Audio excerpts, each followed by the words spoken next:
Assalamualaikum warahmatullahi wabarakatuh. Perkenalkan, nama saya Nadia Wulandari, NIM 26221181. Saya berasal dari kelas BK2E. Di sini saya akan menjelaskan tentang teori trait and factor. Teori trait and factor secara bahasa sifatnya karakteristik seseorang, sedangkan faktor tipe-tipe syarat-syarat tertentu yang dimiliki oleh sebuah pekerjaan atau jabatan. Jadi, trait and factor merupakan kecocokan dalam suatu karir yang diakui, begitu sebaliknya. Dalam trait and factor terdapat bapak konseling karir, yaitu frame person.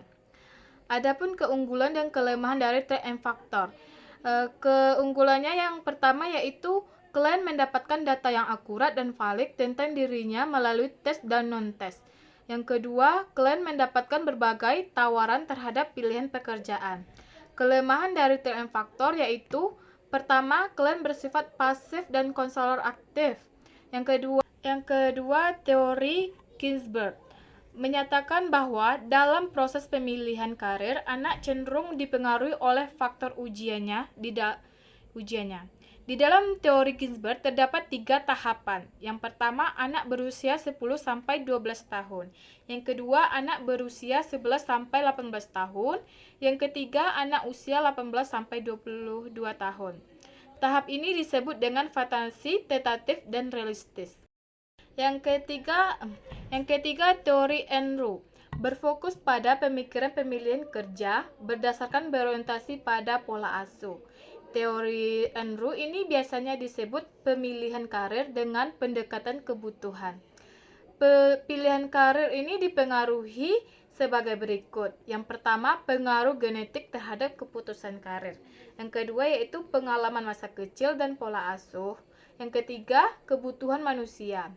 Nah, ada 8 pilihan karir menurut Enru.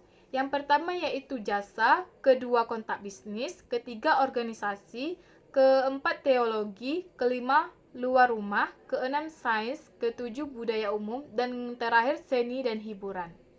Teori keempat yaitu teori Donald Super.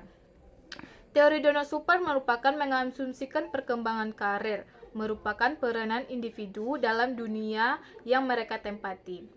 Di dalam teori Donald Super terdapat 2 faktor. Yang pertama, faktor dalam diri individu seperti bakat, minat, kemauan sikap. Yang kedua yaitu faktor dari luar, tuntutan lingkungan setempat dan budaya yang berkembang. Selanjutnya, ada tahapan perkembangan vokasional Donald Super. Yang pertama, growth, sejak lahir hingga 14 tahun atau 15 tahun, ditandai dengan kapasitas, sikap, dan minat. Yang kedua, exploratory, usia 15-24 tahun, ditandai dengan fase tentatif di mana kisaran pilihan dipersempit tetapi belum final. Yang ketiga, establishment, usia 25-44 tahun, ditandai dengan trans dan stabilisasi melalui pengalaman kerja. Yang keempat, maintenance, dari usia 45-60 tahun, ditandai dengan proses penyesuaian berkelanjutan untuk memperbaiki posisi dan situasi kerja. Yang kelima, Densland, usia 60 tahun ke atas, ditandai dengan pertimbangan pra-pensiun atau kerja. Dan akhirnya, kelima, teori Holland menganggap bahwa minat kerja merupakan aspek kepribadian, sehingga deskripsi pekerjaan pribadi juga berkaitan dengan deskripsi kepribadian pribadi. Cukup sekian teori yang dapat saya jelaskan. Assalamualaikum warahmatullahi wabarakatuh.